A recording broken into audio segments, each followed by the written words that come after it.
When she stepped out of the car, the street paused. Conversations froze mid-sentence. Vendors blinked. Motorcyclists nudged each other. People recognized her.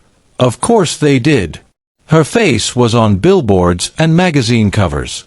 A billionaire CEO, standing in front of a shoemaker's stall?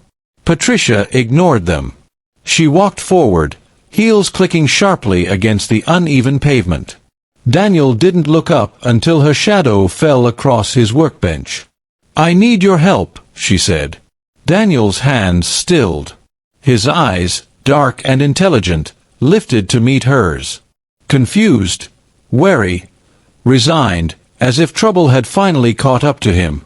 "Ms. Adeyemi," he said slowly, "I repair shoes. Whatever you're looking for, you're in the wrong place." "No," she said. "This is exactly where I need to be." A beat passed, heavy with unspoken tension. Daniel set down the boot. "Let's pretend you didn't just step out of a multimillion naira SUV into my shop like we have business together. What do you want?" She took a breath.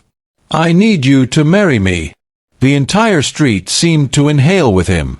The needle slipped from his fingers, clattering onto the table.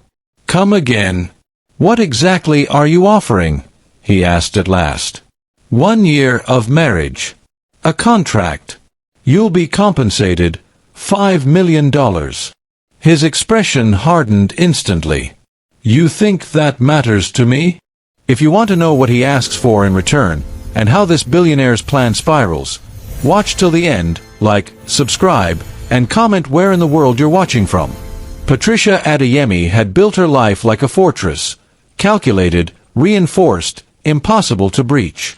Every brick of her empire had been placed with purpose, every decision sharpened by ambition. She had clawed her way from a cramped one-room apartment in Surulere to a penthouse overlooking the ocean in Lekki Phase 1. Now she stood in that same penthouse office, holding a letter that threatened to crack everything she'd built. It was a crisp white envelope, embossed with the gold seal of the Lagos Supreme Court. 10 sentences.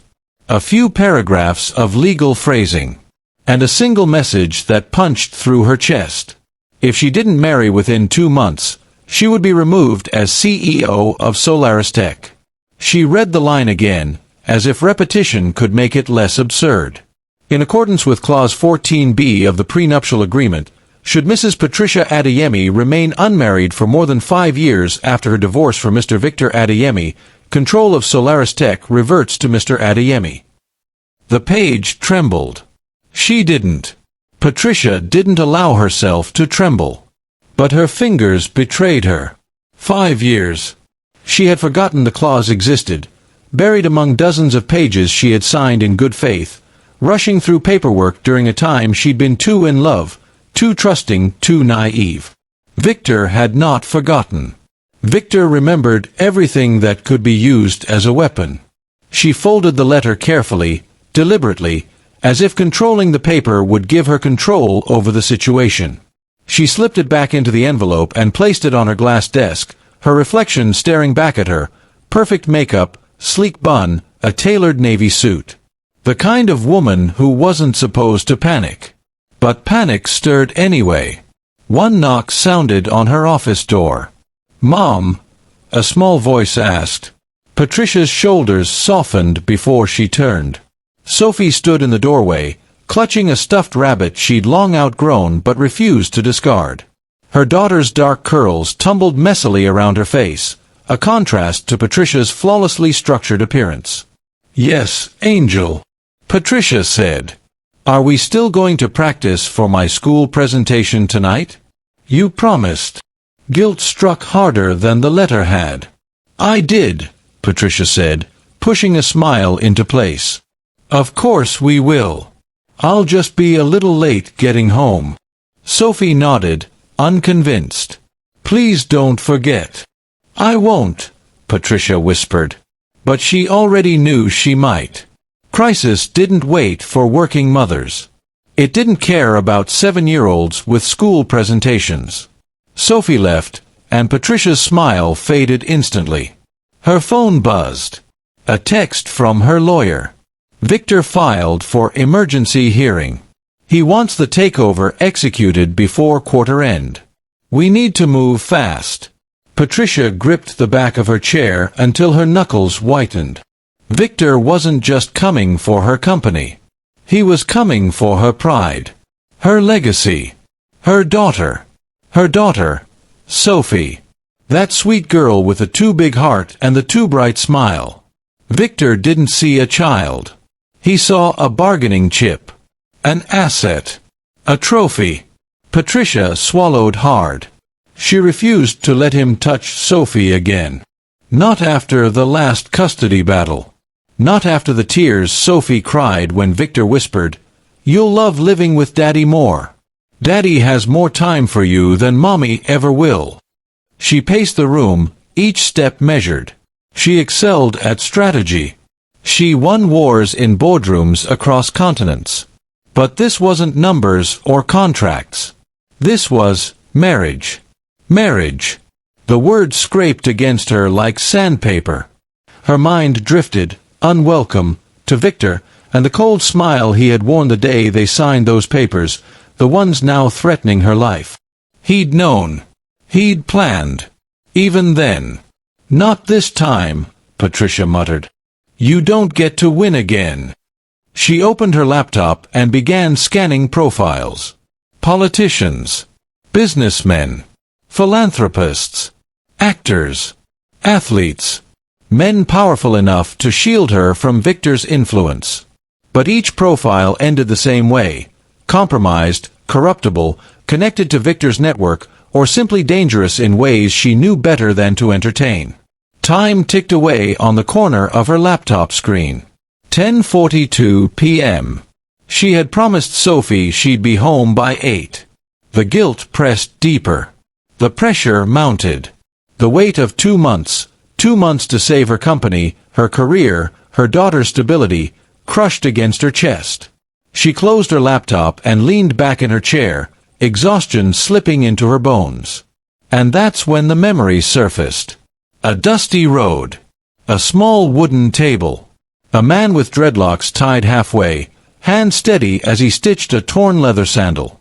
She'd driven by that day during a site inspection on the mainland. Her driver had slowed because of traffic, and she'd noticed him, calm, focused, isolated. Something about him had struck her. A kind of quiet dignity in his simplicity. He had looked up unknowingly, face streaked with dust, eyes deep and dark. A man who seemed to belong everywhere and nowhere. She remembered thinking, he looks like someone hiding from a past. Her curiosity had driven her to ask her assistant later. "Who is the shoemaker on Old Street, near the yellow kiosk?" The report came back short but shocking. Daniel Okoye, former senior programmer at Nova Systems. Brilliant. Resigned after winning a lawsuit involving his fiancée's death. Donated settlement money. No address. Pays rent in cash. No digital footprint. No family connections. No public presence. A ghost. A ghost with a genius-level resume. Patricia sat up straighter, pulse lifting with possibility. Daniel had nothing Victor could manipulate.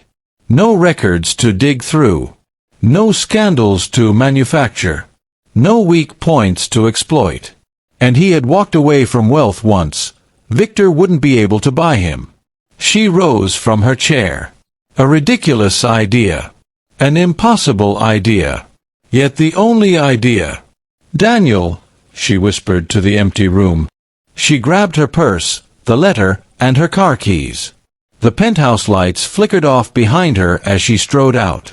Tonight, she was going to find him.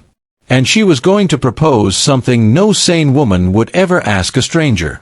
Dawn had barely touched the sky when Patricia's convoy slipped quietly out of Lekki. She didn't need attention, especially not the kind that came with a billionaire entering mainland Lagos before sunrise. She sat in the back seat of her black SUV, fingers tight around the envelope containing her worst nightmare. Her driver glanced at her through the rear-view mirror. "Ma, are we heading to the mainland?" Old Street. Yes, she answered. And no one must know. He nodded, sensing the tension radiating from her. The streets changed as they crossed the bridge. Sleek towers gave way to peeling paint and corrugated rooftops. Billboards thinned. Traffic thickened. Morning vendors shouted prices over steaming pots of akara and fried yam. And there, at the far end of Old Street, sat the shop she remembered. A tiny wooden table. A weather-worn umbrella for shade. A single wooden chair that had seen better decades. A box of tools arranged with surprising care. It looked the same as the first time she'd seen it. Ordinary. Forgettable. Except for the man who sat behind it. Daniel. His dreadlocks were tied back loosely. His t-shirt was faded, his jeans dusty. He bent over a leather boot, needle in hand, completely engrossed in his work. Like the world around him didn't exist.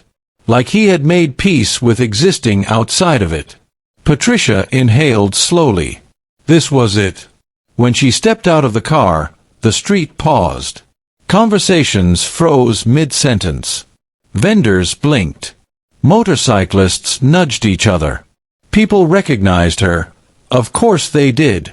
Her face was on billboards and magazine covers. A billionaire CEO in front of a shoemaker's stall? They watched with open mouths. Patricia ignored them. She walked forward, heels clicking sharply against the uneven pavement. Daniel didn't look up until her shadow fell across his workbench. "I need your help," she said. Daniel's hands stilled. His eyes, dark and intelligent, lifted to meet hers. He looked confused at first, then wary, then resigned, as if trouble had finally caught up to him. "Ms. Adeyemi," he said slowly, "I repair shoes. Whatever you're looking for, you're in the wrong place." "No," her voice didn't waver. "This is exactly where I need to be." A beat passed, heavy with unspoken tension. Daniel set down the boot. "Let's pretend you didn't just step out of a multimillion naira SUV into my shop like we have business together. What do you want?" She took a breath. "I need you to marry me." The entire street seemed to inhale with him. The needle slipped from his fingers, clattering onto the table. "Come again. A marriage. Legal. Immediate. You're serious?" Daniel asked, disbelief etched across his face. "Completely." He rubbed his forehead. "You want to marry a stranger, to win a court case?" "I want to marry someone Victor can't destroy," she corrected. "Someone he can't bribe or investigate." "So you came to me," he said with a laugh that held no humor. "Interesting resume I must have." "I know who you were," Patricia said softly. "Daniel Okoye. Senior programmer. Brilliant mind.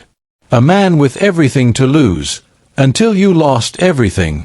His eyes tightened. "You did your research." "I had to," she said. "I don't make careless decisions." Daniel stood abruptly, his chair scraping the ground. He stepped away from the table, putting distance between them. "And you think this is a careful decision? Do you even hear yourself? A contract marriage? With a man you've spoken to for 60 seconds? Because you're the only man Victor can't trace," she said firmly. "You're invisible. You walked away from wealth, power, ambition. He can't manipulate you because you can't be bought." Daniel laughed again, a low, bitter sound. "You think you know me? I know enough." She held his gaze. "Enough to trust you. That's foolish." "Maybe," she admitted. "But I'm out of options." Silence fell. Daniel looked down at his hands, hands marked by years of stitching leather, hands that once typed millions of lines of code. Hands that had held a dying woman. "What exactly are you offering?" he asked at last. 1 year of marriage. A contract. You'll be compensated $5 million. His expression hardened instantly. "You think that matters to me?" Patricia nodded. "I think everyone cares about something." Daniel exhaled slowly, as though weighing her words, weighing his life.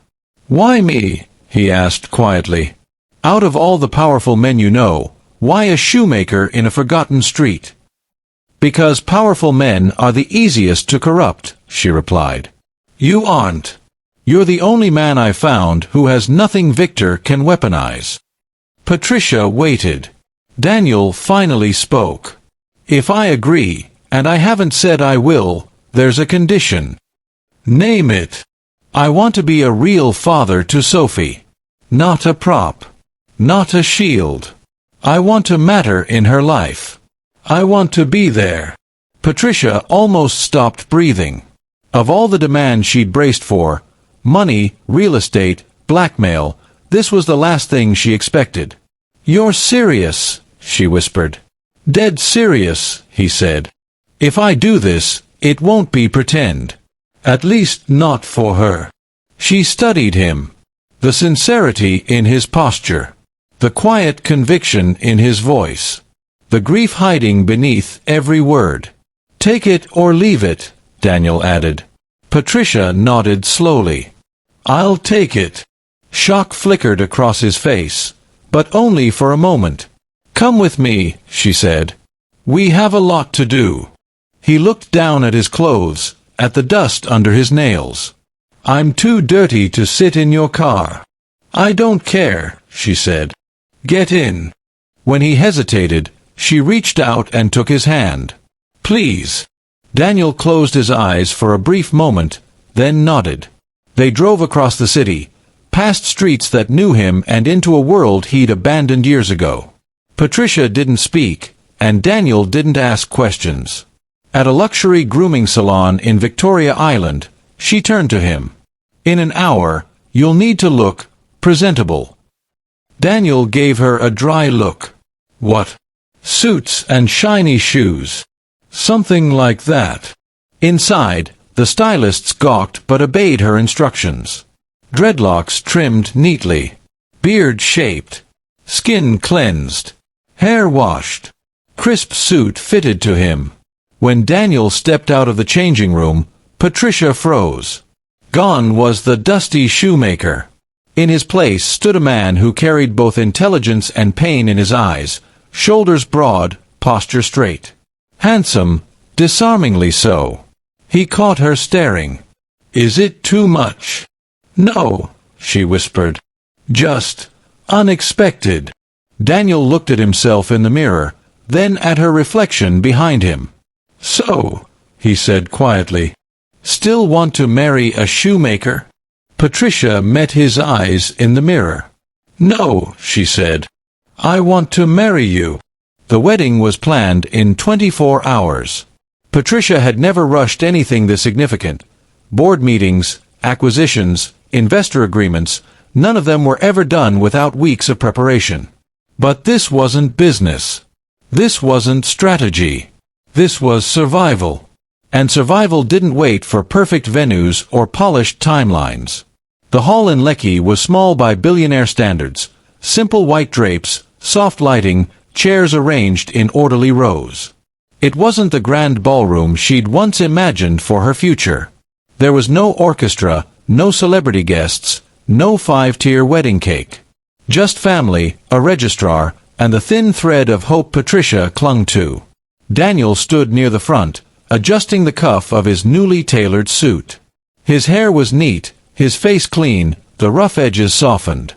But there was something unpolished in his stance, a quiet discomfort, like a man who wasn't sure if he belonged in this room or in this world again. Patricia's mother bustled around the hall, fussing with the flowers. "You don't have to do this," she said for the 15th time. "Patricia, think, marrying a stranger?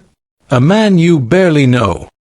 "He's not a stranger," Patricia replied, straightening her veil in the mirror. "He's my choice. That's exactly what worries me." Patricia tried to smile. "Trust me, Mom." Her mother sighed. "I trusted you once before." Patricia flinched. She didn't need the reminder. Not today. The door opened, and Sophie slipped in quietly, holding her stuffed rabbit against her dress. "Mom," she whispered. Patricia turned immediately. "Yes, sweetheart." The little girl walked up to her, eyes wide and searching. Is Daniel going to leave too?" The question pierced through Patricia's chest like a blade. She knelt to Sophie's level, brushing a curl from her daughter's forehead. "I don't know the future," she said softly. "But I promise he's not like your father." Sophie nodded slowly, processing. "I like him," she whispered. "He listens." Patricia swallowed a lump in her throat. "I like him too." A knock at the door. The registrar peeked inside. "We're ready." Patricia took a breath, the kind she took before walking onto a global conference stage or signing billion-dollar deals. Except this time, the stakes were higher. This time, she wasn't fighting for power. She was fighting for her life. She stepped out into the hall. The few guests stood. Daniel's eyes found hers instantly. And something shifted. For the first time, she didn't see the shoemaker on Old Street or the broken man who'd tried to disappear. She saw the person he was becoming, the man who fixed shoes with the same hands that once wrote elegant code, who had chosen to hide from life but was now walking back into it for reasons neither of them fully understood. The registrar began the ceremony, voice steady, formal. "We gather today to witness the union of Patricia Adeyemi and Daniel Okoye." Patricia's pulse quickened. Daniel watched her, not blinking, not hiding. There was no romance, no love story, no fairy tale. But there was truth. And truth could be enough. "Do you, Patricia, take Daniel to be your lawfully wedded husband?" "I do," she said without hesitation. Sophie, watching from the front row, smiled shyly. "And do you, Daniel, take Patricia?" Daniel inhaled slowly, as if the weight of the moment pressed on every muscle. "I do." The words were quiet, but firm. The registrar nodded, signing the certificate. "You may now sign." Patricia stepped forward first, pen steady as she wrote her name. Then Daniel reached for the pen. Sophie tugged his sleeve gently. He looked down. "Promise you won't leave," she whispered. Daniel's expression softened in a way Patricia had never seen before, not even during their negotiations. Something unspoken passed between man and child, something raw, something hopeful. "I promise," he murmured. And he signed. The room fell into soft applause. No fireworks. No dramatic music. But Patricia felt the ground shift beneath her, subtle, seismic. The wedding was over. Now the real war would begin. Daniel stepped into Patricia's penthouse like a man entering another planet. Marble floors gleamed beneath his shoes, glass walls stretched toward panoramic views of the Atlantic, and modern art pieces worth fortunes hung on the walls. He touched nothing. "It's just a house," Patricia said, noticing the stiffness in his shoulders. "No," Daniel replied. "It's a world." She didn't know what to say to that. He placed his small box of belongings, a few clothes, a pair of worn tools, an old photo of his fiancée, on the floor of the guest room. "This is yours," Patricia said. "You can make it comfortable. Redecorate if you need to." He shook his head. "I won't be here long enough to redecorate." The word stung more than she expected. But she didn't argue. Instead, she said, "We'll need to prepare for the court battle. Victor won't accept this quietly." "I'm ready," Daniel said. Patricia believed him. She admired his calm, the quiet strength, the unwavering sense of purpose beneath his grief. Those qualities were rare, rarer than wealth, rarer than intelligence. And exactly what she needed. The next morning, Patricia returned from a meeting to find Daniel kneeling on the living room floor. Sophie sat cross-legged across from him, their heads bent over a pair of her school shoes. "You see this?" Daniel said, pointing to the broken strap. This part is the anchor. Without it, the whole shoe falls apart. Like family. Sophie nodded gravely. Patricia paused in the doorway, stunned. He was teaching her how to fix her own shoes. Showing her tools. Letting her try. Sophie giggled when she bent the needle wrong, and Daniel guided her hand gently. "You're good at this," Patricia said softly when Sophie ran off to show the housekeeper. Daniel glanced up. At repairing shoes. Being a father. His hands froze. A shadow crossed his expression. "My fiancé and I, we wanted kids," he said quietly. "I thought I'd lost that chance." Patricia stepped closer. "Maybe you didn't." He looked up at her, not the broken man she first met, not the ghost of who he used to be, but someone awakening. "Maybe," he whispered. And in that moment, Patricia realized something dangerous. This marriage was supposed to be a contract. But their lives were already becoming something more.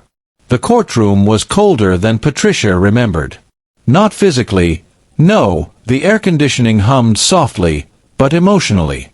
The cold came from Victor, seated across from her in a navy blue suit that matched the smugness stretched across his face.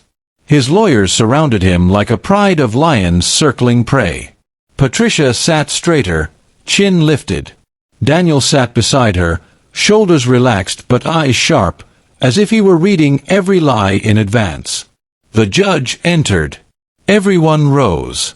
And the battle began. Victor's lead attorney stood first. "Your Honor, we believe this marriage is a sham, orchestrated to undermine the contractual clause in the prenuptial agreement." "It's not a sham," Patricia said firmly. The lawyer smirked.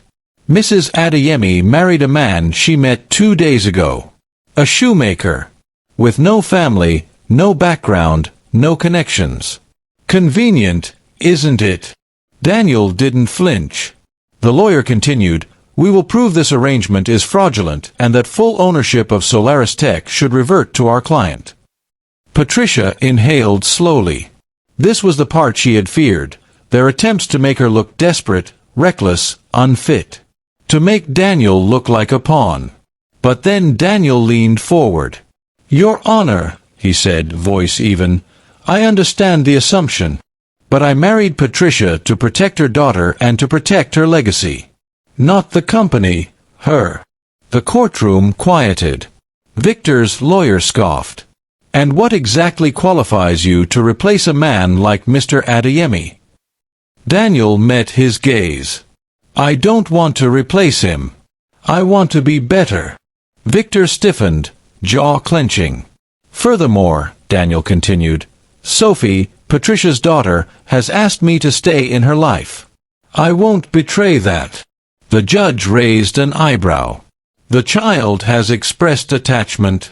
"Yes, Your Honor," Patricia said softly. "A genuine one." The judge looked unconvinced but thoughtful. "We will hear testimony from the child at the next session." Patricia's heart squeezed. She hated the idea of Sophie being dragged into this. But she also knew her daughter was brave. When the hearing adjourned, Victor brushed past Patricia with a cold whisper. "You think this man will save you? He'll leave the moment he realizes you're impossible to love." Patricia didn't react, but Daniel did. He stepped between them. Calm, firm, unmoving. "Touch her life again," Daniel said quietly, "or her daughter's, and I won't stay calm the next time." Victor faltered, surprised at the steel in Daniel's voice, before walking off with a stiff jaw. Patricia exhaled. Daniel turned to her. "Are you okay?" She nodded. "I'm getting there." They walked to the car in silence, the kind that wasn't uncomfortable anymore, just full of emotion neither had words for. As the car door closed behind them, Patricia glanced at him. "You didn't have to stand up for me like that." Daniel looked at her, eyes steady and warm. "I'm not here to play a role, Patricia. I'm here because I made a promise, to Sophie, and now to you." Her pulse stumbled. Lines were blurring. Walls were thinning. Something fragile and powerful was taking shape between them. For the first time since the nightmare began, Patricia felt a spark of something she hadn't felt in years. Hope. The first morning after the courtroom showdown dawned quietly over Lekki. Sunlight spilled across the polished marble floors of Patricia's penthouse, glinting off the panoramic glass walls. The city below stirred to life, boats cutting across the Atlantic, cars weaving along the bridge, and vendors shouting over sizzling akara stalls. Yet inside, the world felt smaller, more intimate, cocooned in the warmth of the penthouse and the soft hum of early morning traffic. Patricia stirred first, opening her eyes to the familiar ceiling above her bed. She felt the subtle shift of presence beside her, and, without looking, she knew Daniel was already awake. Her hand brushed against his sleeve, low-cut hair, firm shoulder, and the quiet reassurance of him being there. He was awake, watching her. Always watching. Not possessively, not intrusively, but attentively, as though reading her moods without needing her to speak. "You slept well."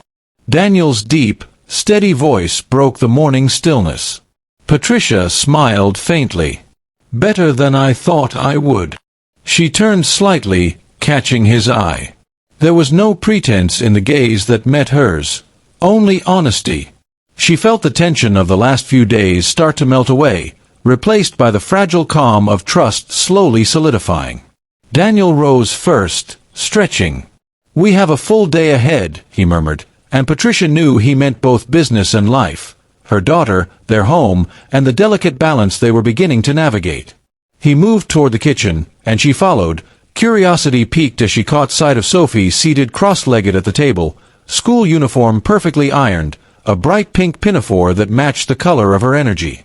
"Morning," Sophie chirped, eyes bright. "Daniel's teaching me to fix my shoes." She held up one sneaker, the strap carefully stitched but still showing signs of her fumbling attempt the day before. Her little hands were slightly stained with polish, her curls bouncing as she shifted in excitement. Daniel looked up, a soft grin tugging at his lips. "You did better today," he said. "But let's fix this strap so it lasts the week." Patricia leaned against the doorway, arms crossed, and watched. The sight of her daughter giggling while Daniel guided her tiny hands over the leather warmed something long dormant inside her. This wasn't the polished, orderly life she had built with spreadsheets and boardrooms. This was something she had never anticipated, but it felt right. After breakfast, Daniel carried Sophie's school bag and walked her to the nearby private school, Patricia trailing silently behind. On the streets of Lekki, the contrast between her polished heels and his confident stride in casual shoes was stark, yet complimentary. Passers-by nodded respectfully as they recognized Patricia, yet she didn't care. Today, she was just a mother, walking alongside the man who had become a stabilizing presence for her daughter. The morning passed quickly. Meetings awaited, but Patricia allowed herself to pause as she watched Daniel interact with Sophie. She realized that this contract marriage, meant as a shield against Victor's machinations, had already transformed into something more significant. A partnership, an unspoken promise of care, protection, and mutual respect, was emerging between them. By midday, they returned to the penthouse. Patricia had prepared a stack of documents for the week ahead, but the moment she entered, Daniel gently intercepted her. "Take a break," he said simply. His tone wasn't demanding, just firm, insisting she step away from the world she had built alone.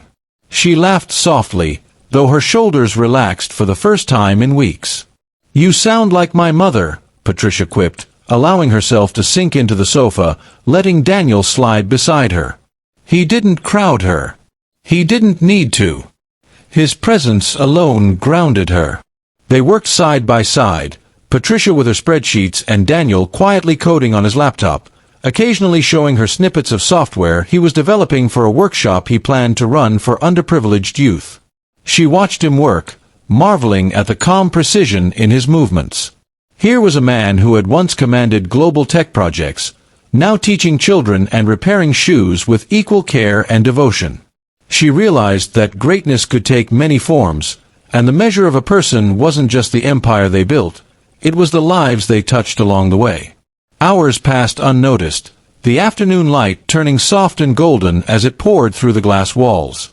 Sophie returned home with a burst of laughter, explaining to Patricia in rapid-fire excitement about the new tricks Daniel had taught her. Patricia's heart swelled. In that moment, she knew something profound had shifted. Victor's schemes were still out there, looming, but inside these walls, she had built something no contract could ever touch: trust, love, and family. Later, as evening settled over the city, Daniel and Patricia found themselves on the balcony, overlooking the Atlantic. The wind carried the faint scent of salt and oil from the distant port. Daniel leaned on the railing, shoulders relaxed, and Patricia joined him, leaning lightly against his arm. Neither spoke for a while. The quiet was comfortable, not awkward. It was a shared silence born of understanding.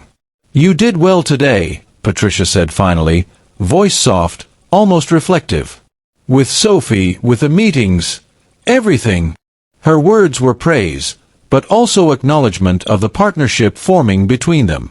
Daniel glanced at her, a hint of a smile curving his lips. "We did well. Together." His words were simple but carried the weight of conviction. For Patricia, they resonated deeper than any boardroom victory. This wasn't a contract. This wasn't strategy. This was real. Something she hadn't allowed herself to believe in for years. The city lights blinked on one by one, mirroring the stars above. Patricia rested her head briefly on Daniel's shoulder, feeling the steady warmth of him beside her. She realized that the fortress she had built around herself was no longer a cage, it was a sanctuary. And for the first time in years, she understood that she didn't have to face the world alone. Not with Daniel, and not without allowing Sophie to see the beauty in choosing love and trust over fear. Dinner was simple, yet comforting. They ate together in the open-plan kitchen, laughing at Sophie's animated stories, Daniel's gentle teasing, and Patricia's rare, unguarded smiles. The penthouse, once cold and immaculate, now felt lived-in, warm, and full of the subtle chaos that came with family. It was messy in the best way possible. As the night deepened, Patricia tucked Sophie into bed, listening to her little daughter's excited chatter about Daniel's new coding project for the weekend. The door closed softly behind her, and she found Daniel waiting in the hallway, leaning casually against the wall. "Do you ever think about what comes next?" she asked quietly. Daniel considered her question, eyes thoughtful. "Every day. But I think, whatever comes next, we face it together. Not because of contracts or court rulings, but because we choose to." Patricia smiled, a genuine, unguarded smile. "I like that. A lot." He extended a hand, not formally, but as a gesture of reassurance. She took it. Fingers laced briefly, a simple touch loaded with meaning. In that gesture, promises were exchanged, unspoken, but stronger than any legal document. They weren't just surviving anymore. They were building something enduring. Later, as Patricia lay in bed, she reflected on the day. For the first time in years, she allowed herself to imagine a future not dictated by fear, lawsuits, or boardroom politics.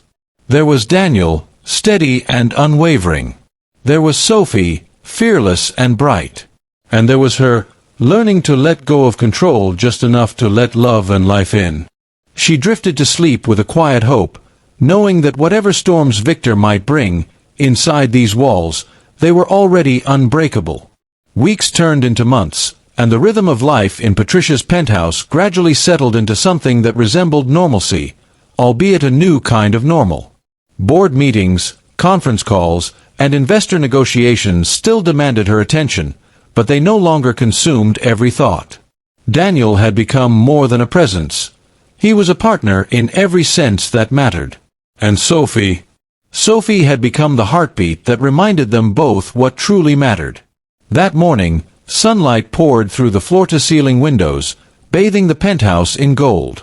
Patricia sipped her coffee while watching Sophie kneel on the living room rug, Daniel beside her, teaching her to solder tiny circuits for a beginner's robotics kit.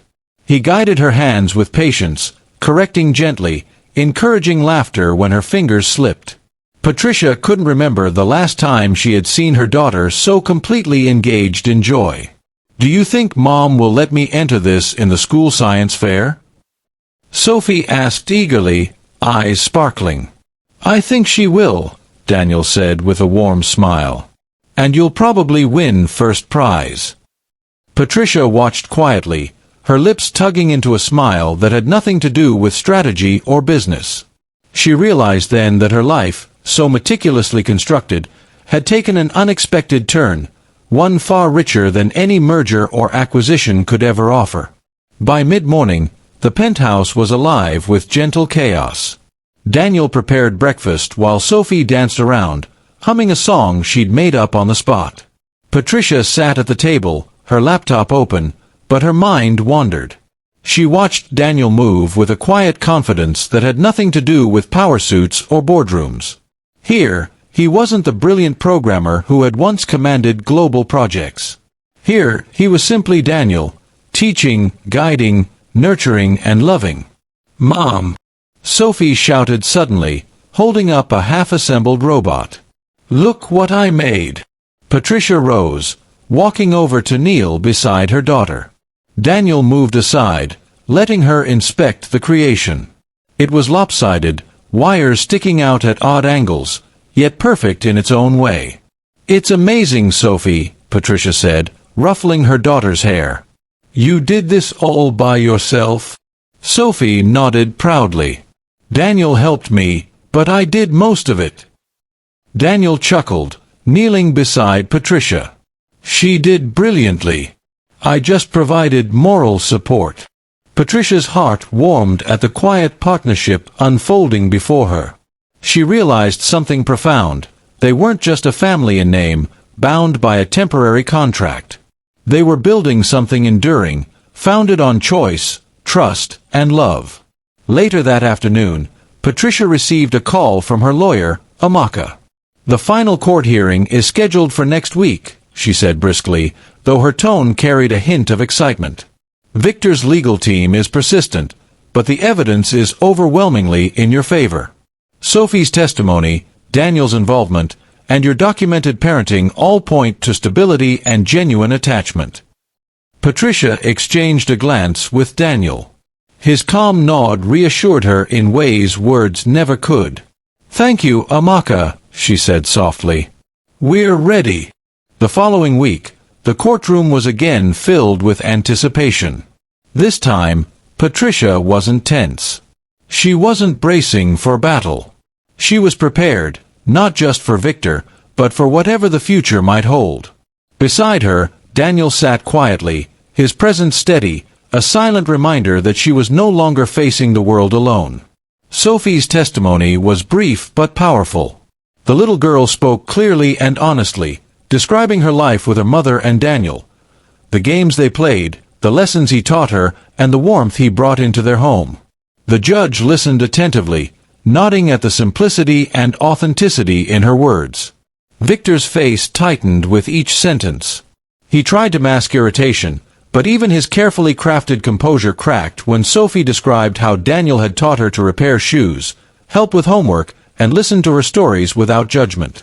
It wasn't just testimony, it was undeniable proof of love and care.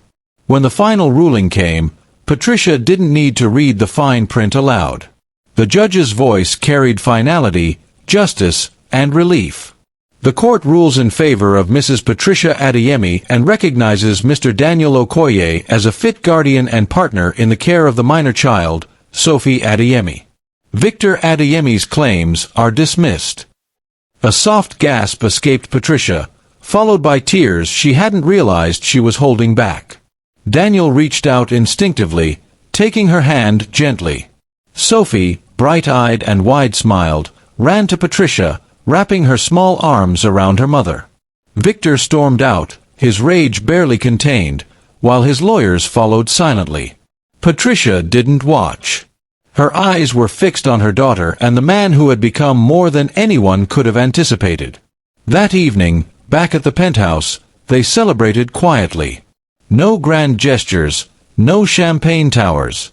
Just laughter, stories, and a dinner that smelled like home. Sophie recounted every detail of the courtroom, exaggerating Daniel's stern looks and Patricia's dramatic sighs. Daniel laughed, playing along, while Patricia shook her head, smiling through her relief. After Sophie went to bed, Daniel and Patricia sat together on the balcony, overlooking the Atlantic, city lights shimmering like distant stars.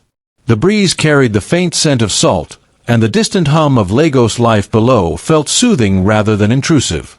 "I can't believe it's finally over," Patricia said softly, resting her head on Daniel's shoulder. Daniel wrapped an arm around her, pulling her close. "It's never really about winning, Patricia. It's about protecting what matters. And we did that." Patricia turned to look at him. You stayed. Not because of contracts, not because of obligation, but because you chose this. Chose us." Daniel's smile was quiet, almost shy. "I chose you the moment I saw how fiercely you loved Sophie.